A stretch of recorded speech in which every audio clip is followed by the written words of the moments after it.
If you've ever watched a duck on water, above water, it's gliding gracefully and beautifully, but below the water, it's paddling like hell.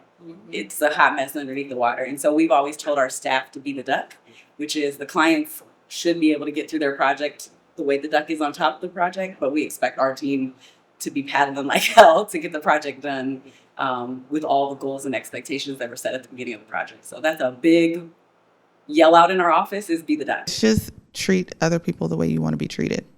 And I feel like that translates in so many different areas. I mean, it's obviously, like I said, you learn it in elementary school, right? It's something that I tell my kids current day. It's something that we tell our staff. It's just like when it comes to a client, you should communicate and treat the client exactly how you would want to be treated if it was your project. You know, as my career has evolved, I've just started to see that real estate is more about the people that are going to occupy the space rather than the actual physical space itself. And so more people-driven real estate development is probably where I'm at.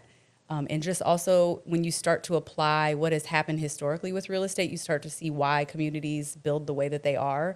Is making sure that systems are implemented, because that's what makes things so much less chaotic. It's construction. There's going to be things. We all know that, right? But how do you mitigate it as much as possible is something on the leadership side that I've really, really been focusing on.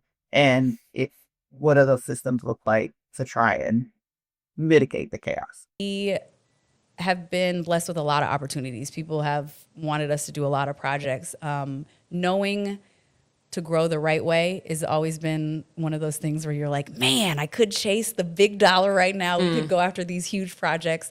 But it's probably one of the hardest dances for us is to know when to take work and when not to, and when to pass on opportunities that are probably big and most folks wouldn't, in the name of growing the way that we had planned in the beginning. That's probably the hardest part. Giving that advice is don't put yourself in a box. Yes. Because you never know what experiences, as you're starting your business, as you're growing your business, what that could lead to. Yes. But you always have to stay in your lane. And that's one of the hardest things when you talk to folks that are building businesses is, again, back to that, like chasing money. Mm-hmm. You cannot chase the dollar. Because then you're going to be doing, we make yo-yos. We read books. We you build a house and make yo-yos. Right, what you want to do. Right. And so we've had to try to like make sure that we stay in the lane. And despite the fact that people have offered so many things, like, do you want to become a furniture company? And we're like, no, not at all. we don't want to be a furniture dealer. But there's certain things that people look to us and go, well, you do this, so you should also do this. And we just are like, no,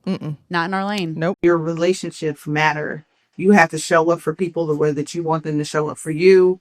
You have to do the things. And so building those relationships, maintaining those relationships is so important in everything that you do. Yeah.